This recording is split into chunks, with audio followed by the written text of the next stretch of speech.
This is a review of the KJV Zondervan Study Bible, or Zondervan King James Study Bible. We're going to see that it contains over 20,000 study notes, a comprehensive cross-reference system, in-text maps, marginal notes, and several excellent features that make it one of the most comprehensive King James Study Bibles available. And without further ado, we're going to take a closer look here at the KJV Zondervan Study Bible. So here is the KJV Zondervan Study Bible, which is available, of course, from the KJV Store. And it comes in this packaging, which is kind of a tan and purple packaging, of course. Zondervan King James Study Bible. It says the most comprehensive King James Study Bible available. Over 20,000 notes and several features, as we mentioned. The back of the box here has a quote from Jerry Falwell that the Bible has it all: incredible study notes, insightful comments, beautiful charts and maps, and the time-honored King James text. It is a masterpiece of conservative scholarship. Jerry Falwell, Chancellor, Liberty University, Lynchburg, Virginia. And of course, the Zondervan King James Study Bible is the most comprehensive King James Study Bible available. It talks about the study notes, the 16 pages of full-color maps, King James Concordance, the fact that it does have the words of Christ in red. There are in-text maps as well as full-color maps at the back, and introductions and outlines for every book of the Bible. So taking a closer look here at this Zondervan Study Bible, this is, of course, the black bonded leather edition, which I failed to show that on the bottom of the box there, black bonded leather, which honestly, for being a bonded leather, the grade of this leather is very nice. I think the average person would easily mistake it for a genuine leather. It does look very nice. Of course, it has the gold stamping here on the spine. KJV Zondervan takes the completely blank front cover approach, no Holy Bible on the front. A lot of people like that, and that certainly is, it just kind of keeps it simple, the old black book format, if you will. But getting in here, the Bible itself, I mean, it's fairly flexible. It's kind of typical for a lot of bonded leather Bibles. It's certainly not as flexible as something that's Smythe sewn or that's leather lined by any means. But at the price point of this Bible, it really is a pretty nice bonded leather. And I do believe, as we'll see at the back of this Bible, that Zondervan does guarantee this Bible for life. That if anything ever happens to it, certainly would be replaced free of charge. So we get here to a really nice full color presentation page, which has the verse Psalm 119, 105. Thy word is a lamp unto my feet and a light unto my path. That's really nice. You can put your name there. We get into, there's some full color features here. Old Testament chronology, which shows a little bit about, I guess, beginning with Adam and some of the early biblical history. And it actually goes through this all the way from the Old Testament even into the New Testament. We're not going to get into that so much.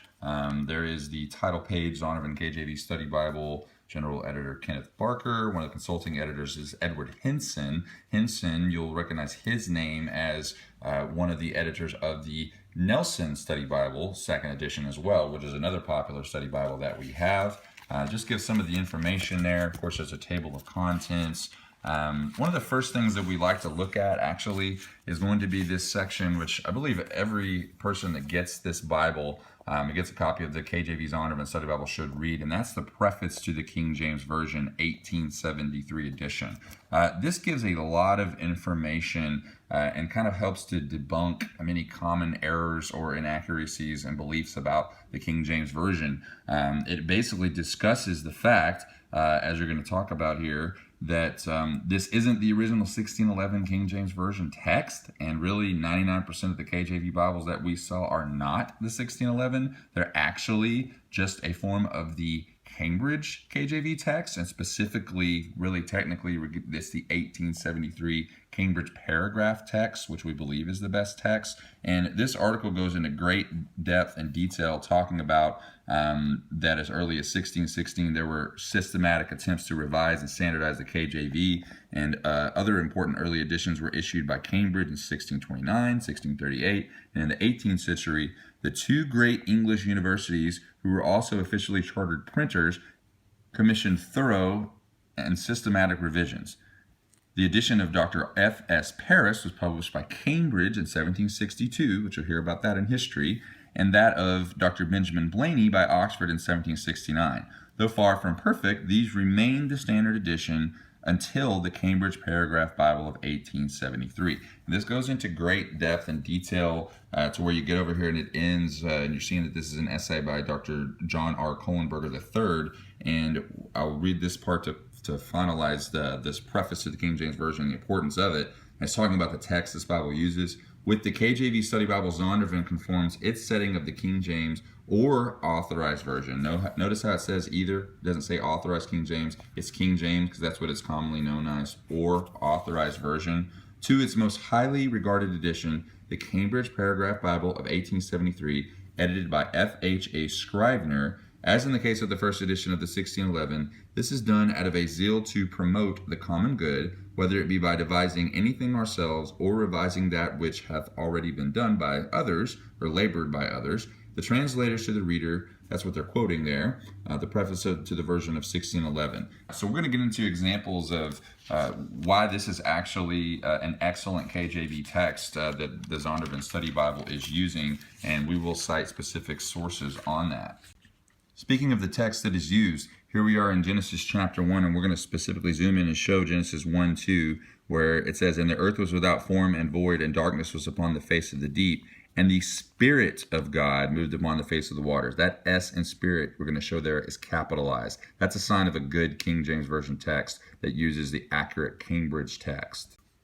Another example of this excellent King James Version text is in 2 Timothy chapter 3, and specifically verse number 17, that the man of God may be perfect, throughly furnished unto all good works. Notice the spelling there, throughly, Througly, throughly furnished unto all good works. Another very important verse and another example of this is a trustworthy KJV text in the KJV Zondervan Study Bible. We showed the example of those verses, Genesis 1:2 and 2 Timothy 3:17, because we get a lot of questions about Zondervan. Can Zondervan as a publisher be trusted? What about their parent company? What about other things they're involved in? All that we can tell you is that any Bible that we sell that has a trustworthy King James Version text, we believe in it. We believe in the King James Version Bible. We don't really care what it says on the outside, whether it's Cambridge, Oxford, Church, etc. The publisher, is the text of the King James Version being used itself accurate? And as shown in this preface and as shown by some of those examples there, we believe this really is a very good KJV text that Zondervan has used in their KJV Study Bible. Now we make our way to the introduction on the KJV Zondervan Study Bible. And some really good information here that I wanted to read is it's talking about the need for a study Bible, and it says specifically here, "But why a study Bible when the text itself is clearly written? Surely there is no substitute for reading the text itself. Nothing people write about God's Word can be on a level with the Word." And we wholeheartedly believe that. Further, it is the Holy Spirit alone, not fallible human beings, who can open the human mind to the divine message. However, the Spirit also uses people to explain God's words to others. It was the Spirit who led Philip to the Ethiopian eunuch's chariot, where he asked, "Understandest thou what thou readest?" And that's in Acts 8:30. And he says, "How can I," the Ethiopian replied, "except some man should guide me?" Philip then showed him how an Old Testament passage in Isaiah related to the good news of Jesus. And we get a lot of questions. What's the best study Bible? What study Bible should I use? Can I trust study Bibles? We're very quick to say that we only endorse the text of the King James Version Bible itself, as we've indicated previously in this video, but that some commentary, some study features, some extra guidance can certainly be useful if it's read carefully and if it's read in context with the Scripture and if it's supported by scriptural doctrine and cross-references. So we've talked about the KJV Zondervan Study Bible, the binding. We talked about the KJV text that it uses. We've even talked about why it's important sometimes to have a study Bible and why have a study Bible in the first place.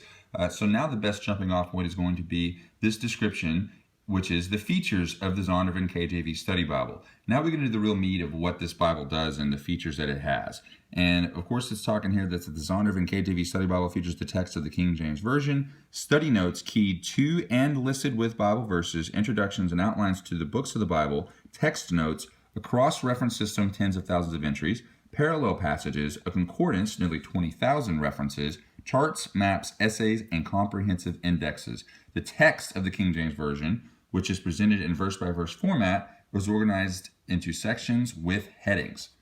So the first major feature we're going to see, which is typically when we say a study Bible, we're talking about something that typically has study notes or commentary. And specifically here, the outstanding feature of this study Bible is that it contains nearly 20,000 study notes located on the same page as the verse and passages they explain. And we're going to go through 5 examples of these type of study notes. The first one says that, number 1, explains important words and concepts. See the note on Leviticus 11:44 about holiness. So we get to Leviticus 11 and verse number 44. Specifically it says, "For I am the Lord your God, ye shall therefore sanctify yourselves, and ye shall be holy, for I am holy. Neither shall ye defile yourselves with any manner of creeping thing that creepeth upon the earth." And we're going to learn that when we look down, again, we're in Leviticus chapter 11, verse number 44, and at the bottom of the page is where you're going to see notes and references about specific verses. So we just read Leviticus 11, verse 44. Now here we are, and this is the note about Leviticus 11:44, which the explanation of the features of the Zondervan Study Bible talked about. It says, 11:44, "Be holy, for I am holy." That's in italics, so that tells you that's the theme of this note. That's the theme of this study note. Holiness is the key theme of Leviticus, ringing like a refrain in various forms throughout the book. Then it gives a ton of cross-references. Since it doesn't give the book name, that means that verse 45 is in this same chapter. And 19:2 means Leviticus 19:2 because we're in Leviticus. And we see here the word holy, parentheses, appears more often in Leviticus than in any other book of the Bible. Israel was to be totally consecrated to God. Her holiness was to be expressed in every aspect of her life, to the extent that all of life had a certain ceremonial quality because of who God is and what he has done. His people must dedicate themselves fully to him. And that's that explanation and note on holiness. The second example of study notes is that they can help interpret difficult verses. And it says to see notes on Malachi 1:3 and Luke 14:26 for the concept of hating your parents.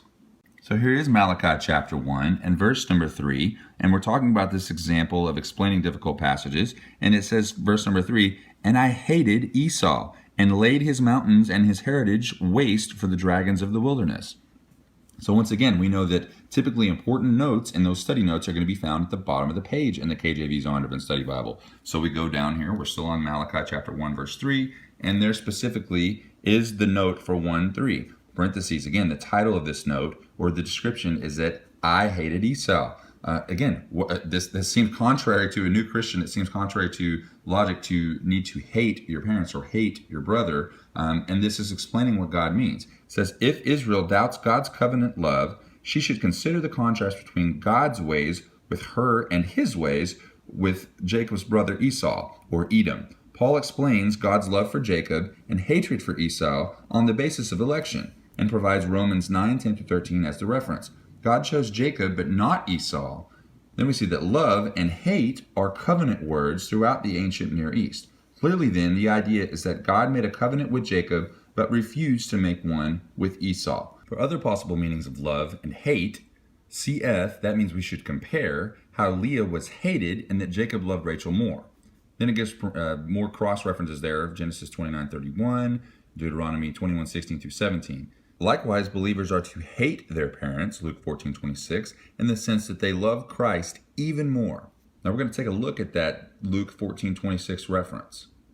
So here we are in Luke chapter 14 and verse 26 for that other example. And it says, "If any man come to me and hate not his father and mother and wife and children and brethren and sisters, yea, and his own life also, he cannot be my disciple." So we look again down at the note or explanation for Luke chapter 14, verse 26. And we see here at the bottom of his page, there's the italic title of "Hate not his father." And it says, "A vivid hyperbole," meaning that one must love Jesus even more than his immediate family. And it gives the example where we just came from. See Malachi 1:2-3 for another use of the figure. So we read and it explains that we're not to hate our mother or hate our brother, but that we're simply to love Christ more than them.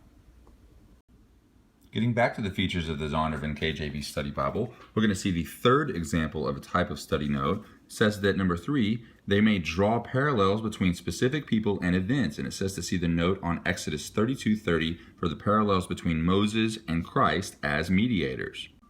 So here we are in Exodus 32, and specifically down in verse 30. And it came to pass on the morrow that Moses said unto the people, Ye have sinned a great sin, and now I will go up unto the Lord. Peradventure I shall make an atonement for your sin. So once again, we're going to look at the note here for Exodus chapter 32, verse 30. We go down to the bottom of the text, in the bottom of the page here, and specifically here is the note on Exodus 32:30, and it says, Make an atonement for your sin. That's the italics title. And it says, by making urgent intercession before God as the mediator, God had appointed between himself and Israel. No sacrifice that Israel or Moses might bring could atone for this sin.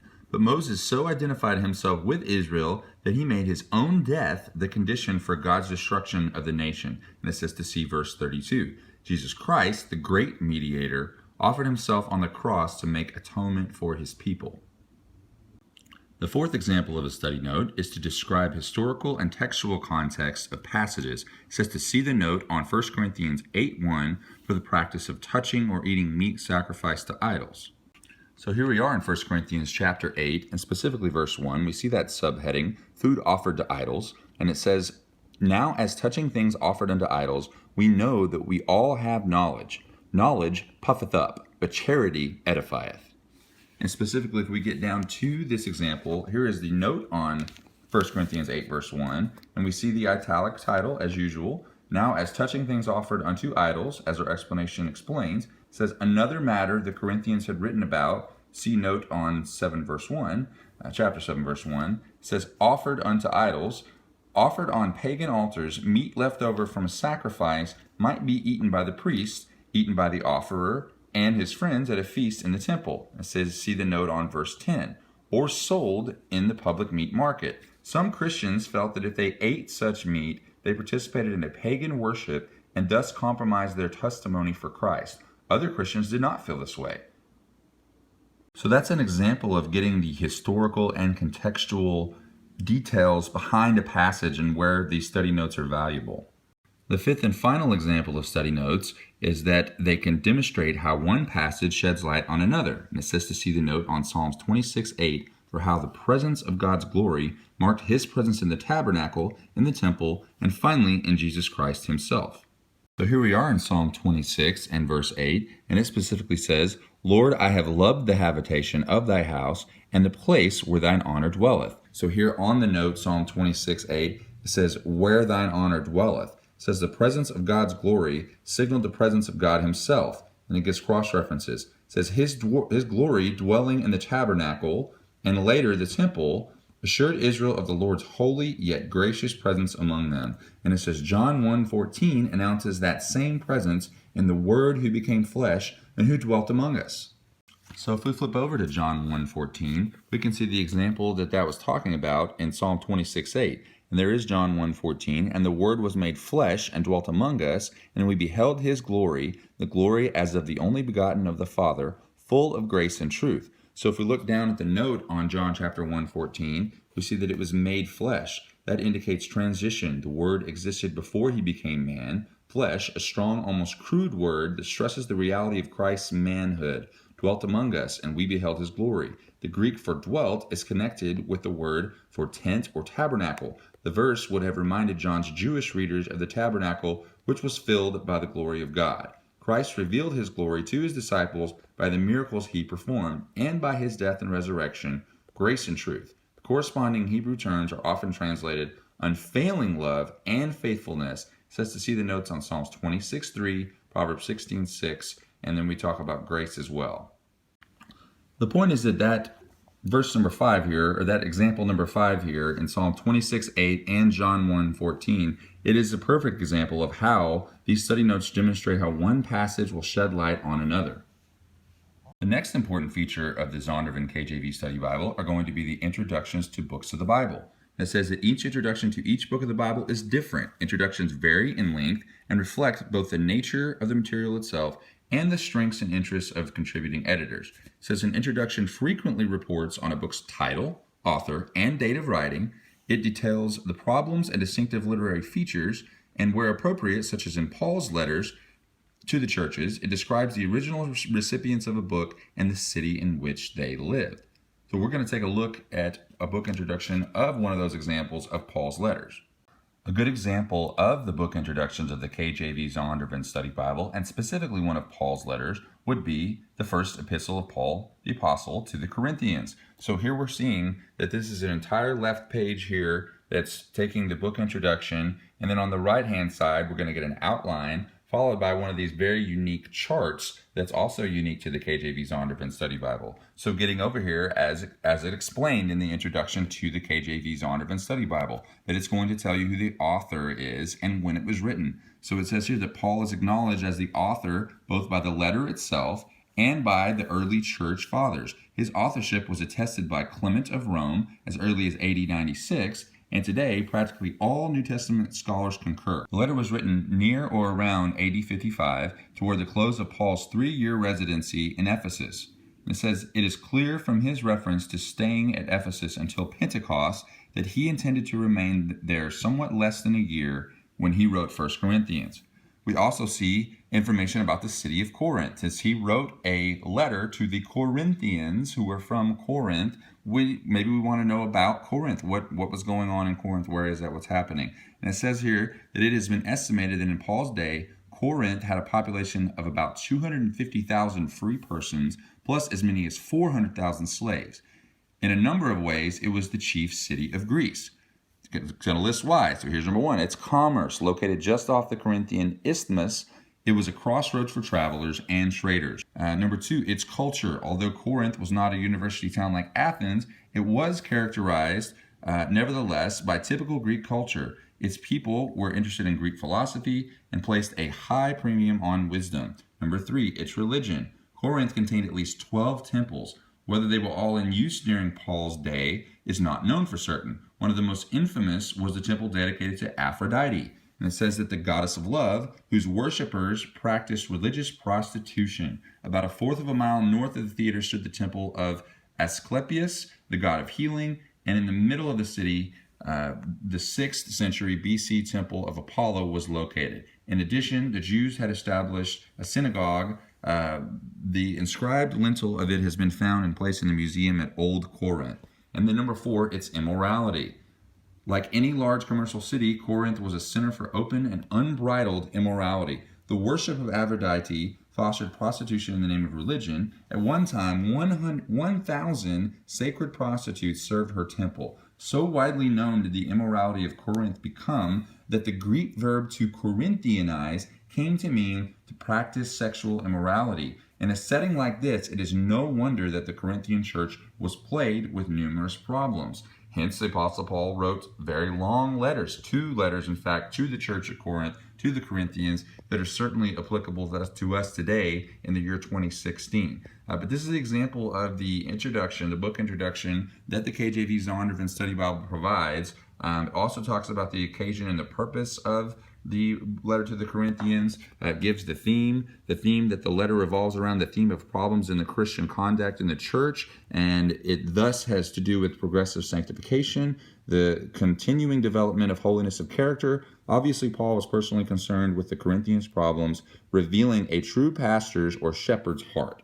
It talks about the relevance of it. It gives an outline, introduction to the division of the church, and then you get this really interesting chart here, and kind of an in-text map, if you will. It's a black and white in-text map, and shows Corinth at the time of Paul, and kind of shows here that this is talking about a theater. It gives kind of a key there that there's the temple of Aphrodite that was talked about. But basically, you're getting a little bit of an artist rendering and kind of an overhead shot of Corinth in the time of Paul, and some explanation as to more detail and more background information about that city.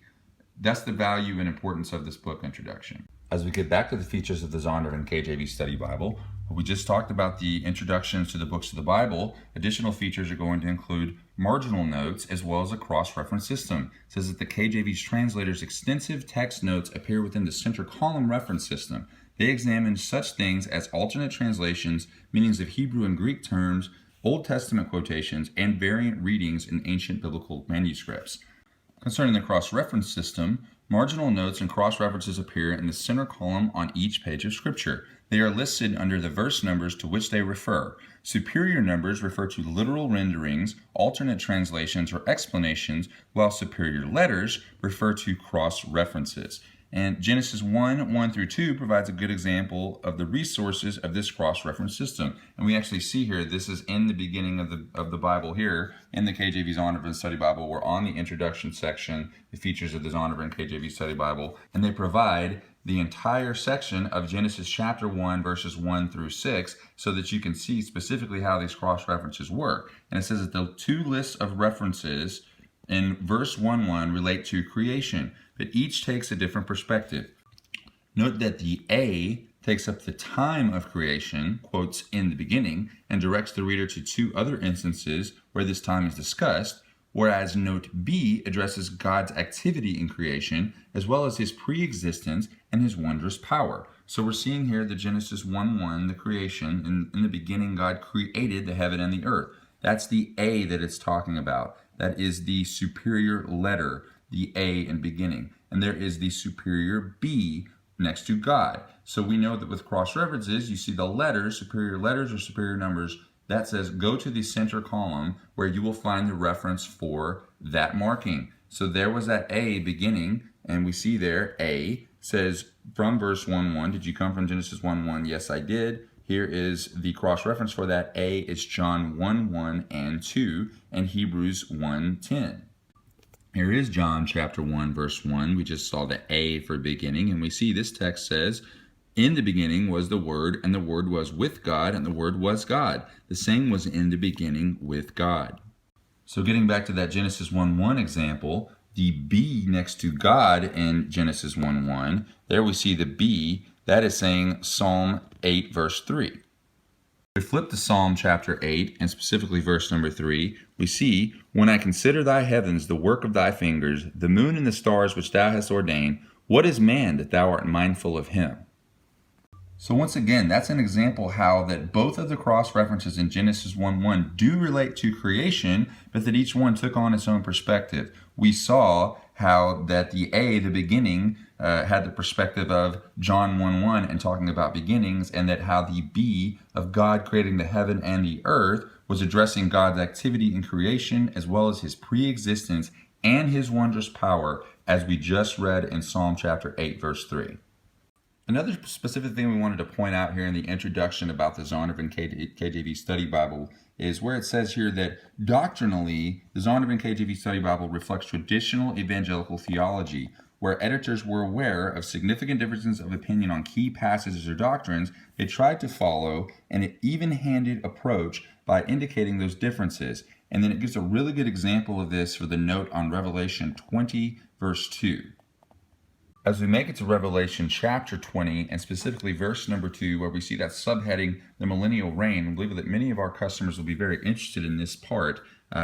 Revelation 22, and he laid hold on the dragon, that old serpent, which is the devil, and Satan, and bound him 1,000 years. This is one of those troubling passages where there's a lot of different perspectives concerning the millennial reign of Christ. And this is how the KJV Zondervan Study Bible handles that note, and it's worth sharing here. Verse 20, chapter 20, verse 2, dragon. See the note on 12:3, old serpent. It also talks about Genesis, the note on Genesis 3:1 through 5, 1,000 years. And it says the millennium, from the Latin mille, 1,000, and annus, year. It is taken literally by some as 1,000 actual years, while others interpret it metaphorically as a long but undetermined period of time. There are three basic approaches to the subject of the millennium. 1, amillennialism. The millennium describes the present reign of the souls of deceased believers with Christ in heaven. 2, premillennialism. The present form of God's kingdom is moving toward a grand climax when Christ will return to establish his kingdom in a literal, visible reign of peace and righteousness on the earth. Or 3, postmillennialism. The world will eventually be Christianized, resulting in a long period of peace and prosperity called the millennium. This future period will close with Christ's second coming, the resurrection of the dead, the final judgment, and the eternal state. Then they distinguish here, and I like this. It says the context favors this second view. The second view was premillennialism, which I also agree with. The context favors a second view. The 1,000 years are mentioned 6 times, and there is every reason to take them literally, not allegorically. So that's an example of how the editors handled that fairly difficult passage of scripture and highly debated topic of the millennial reign, and it gives a perspective on why they choose the premillennial view. So we see from the features of the Zondervan KJV Study Bible how we've explained that this includes study notes and 5 examples there, the introductions to the books of the Bible, the marginal notes, the cross-reference system and the center column references, and last but not least, we get to the special sections at the back of the Zondervan Study Bible, and those study helps, which include a concordance, maps, charts, essays, and several indexes, including subject, note, and map indexes, which we will also show. So right after Revelation in the KJV Zondervan Study Bible, we get to the section on study helps, which again outlines the index to subjects, index to notes, index to maps, concordance, and index to color maps. We see once again that this is very substantial, several hundred pages worth of extra material and study helps, beginning of course with the index to subjects. That's going to be similar to something that you might find like in the KJV Thompson Chain Bible. It says the index to subjects will lead you to key texts on a variety of subjects covered in the Zondervan KJV Study Bible, and it's going to list proper names such as Aaron and the examples of where to find him and read about him, or physical abuse, Abraham, etc. There's also a very significant concordance in the KJV Zondervan Study Bible, and it says that for each verse quoted in this concordance, an italicized single letter followed by a period is used to designate the word entry. And so essentially what we're saying here is that a base or a based or a basing, Job 40 verse 11, everyone that is proud, and there's that italics A for abased. So Isaiah 31:4, nor abaseth himself or abased himself for the noise of them. And this is a very in-depth concordance. There are thousands of entries here, and you can find where those appear in the King James Version Zondervan Study Bible and do some really in-depth study that way. And finally, as we get to the final section, before we take a look at these really beautiful full-color maps, I did want to show this guarantee. This basically is saying that every Zondervan KJV Study Bible does have a lifetime guarantee against manufacturing defects. And of course, we're happy to honor that here at the KJV Store and help Zondervan uphold the quality of their products. Here are those color maps, the World of the Patriarchs, several different definitions here, several different maps that'll certainly help you in your study, the Holy Land and Sinai. And we get about, I think it's about 8 different maps here. Pardon me, it's actually 14 full color maps that rounds out the list of the features of the KJV Zondervan Study Bible. So as you can see, it is a very comprehensive study Bible. It's really at a pretty economical price too. Nice black bonded leather cover. Of course, at the KJV Store, don't forget that we can personalize this Bible with your name. You can put it right there on the front cover of the Bible. We would do that in gold to match the page edges. We do hope you enjoyed this review of the KJV Zondervan Study Bible, and we look forward to sending you one soon. From the KJV Store, the #1 source for all things KJV.